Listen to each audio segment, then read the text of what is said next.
It's the rivalry that spanned decades. Yes, Team USA versus Team Canada for gold in women's hockey at the Olympics. So who better than to weigh in on this heated rivalry than my favorite podcast duo, who just so happen to be living their best lives in Italy right now. Welcome to Jocks and Jills, Tessa Bonham and Julia Toccari. How's Italy treating you ladies? It's treating us well. Like we really hit the ground running. We got here, we did the whole stay awake for the whole day thing. We had semifinal game day, which was absolutely amazing. Like a blowout by the US, a close one for the Canadians. We've been eating good, a little bit of wine when we have time. It's treating us well. Thank you for asking. Oh my gosh, I love that. That makes me so happy. Have some for me. Tessa, you've literally done this matchup against the U.S. in the 2010 Olympics, but this U.S. team is scary. So what does Canada have to do to take home gold?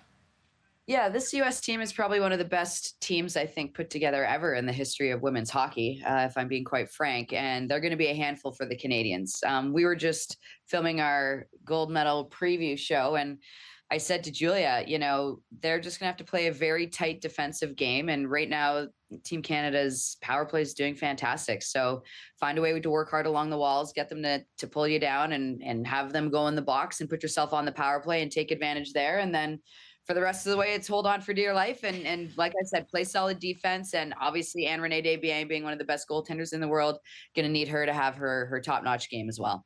I mean, defense wins championships, so we do know this, right? Julia, 38 PWHL players in this matchup. What does it say about this league and the growth of women's hockey just around the world in general? Yeah, the PWHL has done so much. Like we just mentioned, it was a close game between Canada and Switzerland, the closest semifinal game Canada's ever played. And while a lot of Canadians are upset about that, I think it speaks more to how much the rest of the world is catching up when it comes to women's hockey. Alina Mueller plays on Team Switzerland. She's also in the PWHL for Boston. There used to be a separation. Tess has talked about it a lot on the podcast. There used to be almost a fear of the North American players because they just felt like they were a cut above everyone else. But now the European players know they train with them every day. They can keep up with them, and we're seeing that on the ice. It feels like a direct result of the PWHL. Absolutely. It feels like a much more even Olympics, just like seeing that talent on the ice. But for this match specifically, who has to be the standout player? So I'm going to ask each of you who has to be the standout player to take home gold for their team. For Canada, obviously, Marie-Philippe Poulin is going to have to continue what she's doing, but we're going to need to see Darrell Watson, Sarah Fillier step up huge for them.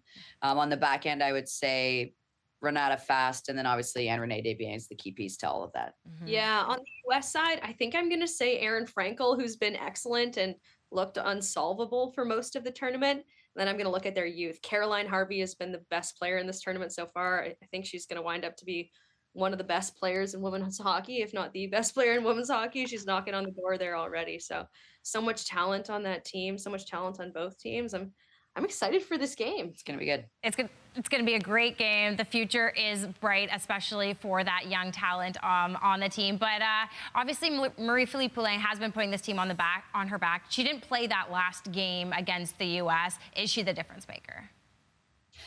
She's proven to be. Yeah. I mean, we call her Captain Clutch for a reason. Does she have another one in the bank? I think so. It's just who she is to her core. It's the thing with this U.S. team, though, is it's going to take a complete team effort in order to come away with a very close win. So here's to hoping they can support their captain and, get the job done because they are capable. Canada has not played their best game yet or even shown USA a good game yet this season. So they kind of have a little bit of a card there that they can play that the Americans haven't seen. Fair enough. Well, enjoy, ladies. Thank you so much. And, of course, we've linked your podcast so people can follow your adventures in Italy and beyond. Thank you. Thank you. Appreciate that.